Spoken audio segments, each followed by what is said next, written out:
right, welcome back. America's Voice Live. Tudor, Dixon, Matt Locke here. We are rolling through 2 hours of fantastic television, and we've got with us Adam Hardage. I got to say Hardage? Did I say your name right, sir? Hardage? That's correct. All right, I said it right. Adam Hardage, he is the CEO and the co-founder of Remote Health Solutions. You do telemedicine. Tell us about how telemedicine has changed the face of this coronavirus pandemic. Well, it's probably the most critical technology that healthcare providers could have other than their PPE. So I'll put it to you this way. We have the ability to do remote diagnostics, which include blood pressure, pulse oximetry, EKG, different readings, including especially for coronavirus, the ability to see and talk to a patient and then also take that temperature reading and have some more additional advanced vital signs, which enables us to keep the provider out of the room and provide care to the patient at the same time. So when the name of the game is isolation and containment, this is a solution and technology that's really critical. This is keeping patients safe, but it's also keeping the healthcare providers safe. So when you suspect that the person does have coronavirus, what is the next step for them? The next step is, in our case, would be to have a consult with one of our physicians or registered nurses, one of our nurse practitioners, one of our medical staff. And we would go through the CDC-approved risk stratification questionnaires and then some additional diagnostic questioning that we have.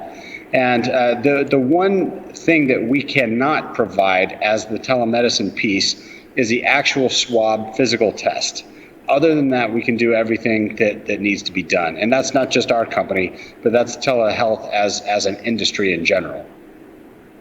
So, Adam, are you seeing more elderly? Are you seeing more young? Are you seeing middle age? Who are you treating on this telemedicine deal here? Who's it helping the most?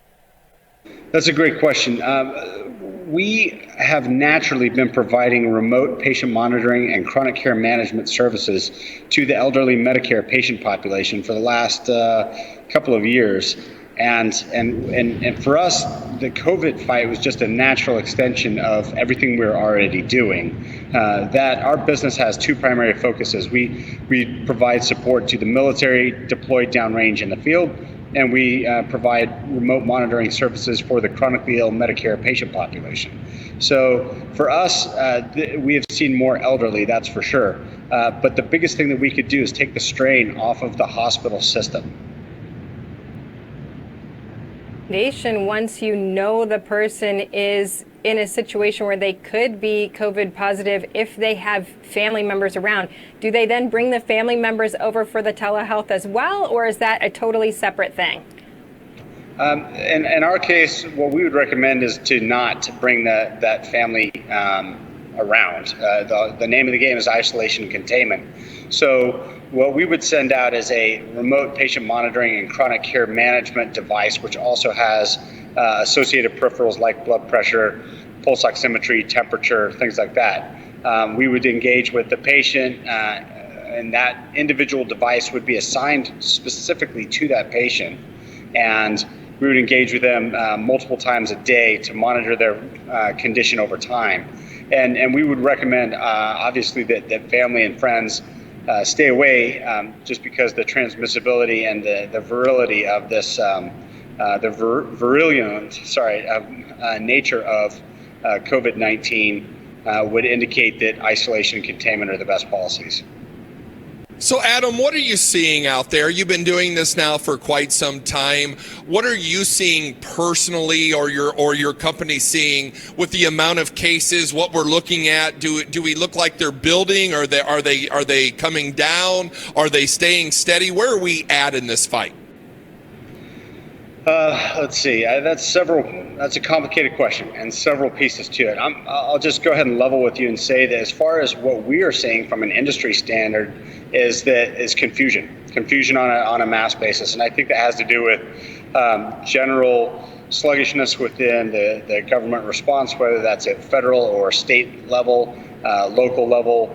I think there's just a lot of confusion, a lot of questions. I don't think that people are going to really start to understand it, that we're going to have a strong way forward until we are able to identify clearly who is going to be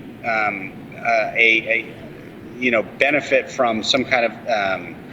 And I'm sorry, I just saw the video of our solutions come up, so I got a little bit distracted there. And you're showing one of our promos right there. Those are our telemedicine devices that we deploy into the field. Our virtual exam room, tactical, our virtual exam room in various forms. It's a pretty phenomenal capability.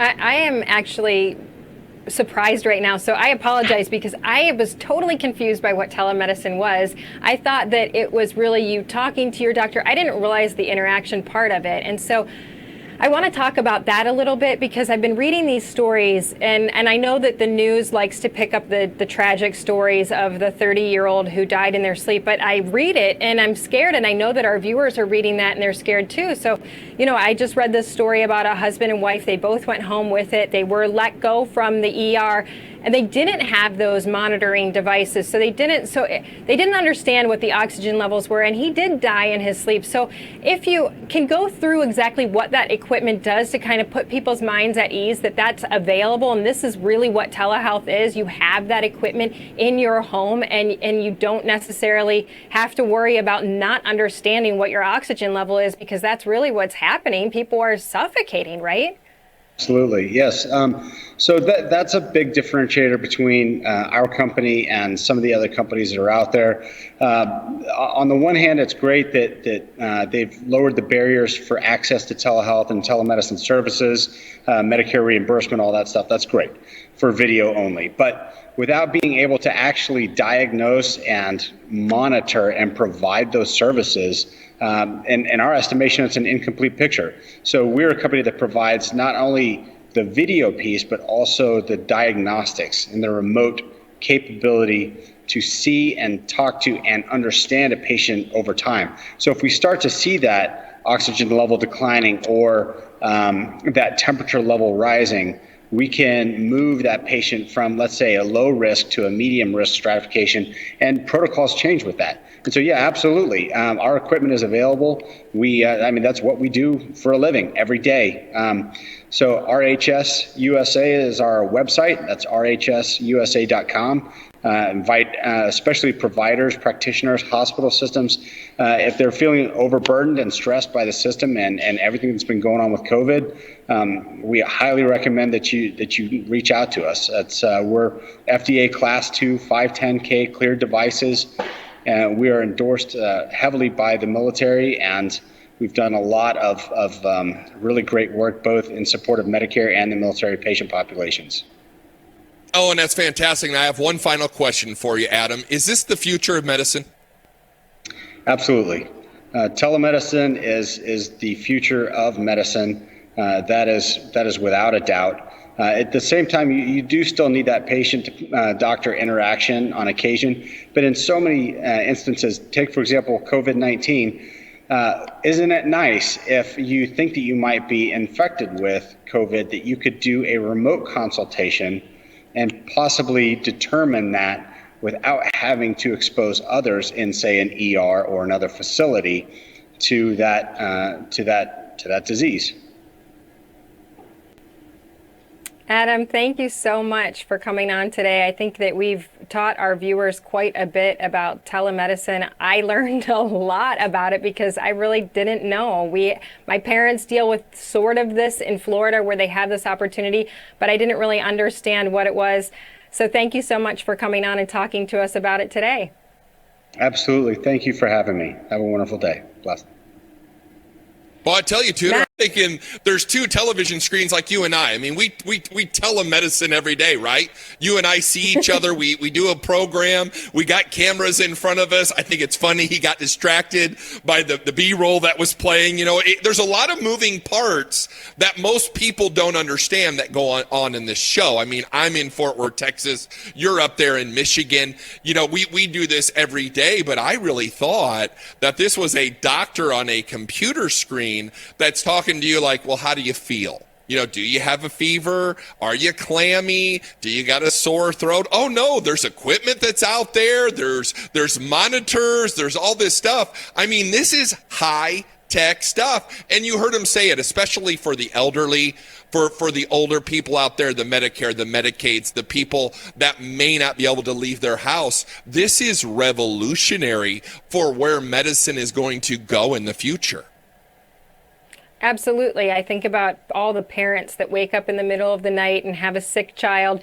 And if you have this 24 hours, or if you have a sick child at home that you deal with on a regular basis, just the idea that you have that ability to go to the computer screen and talk to your doctor right away, and they are monitoring you as well. I mean, I think that's phenomenal. My sister deals with this where there's a way that her doctor is able to check her daughter's ear for ear infections.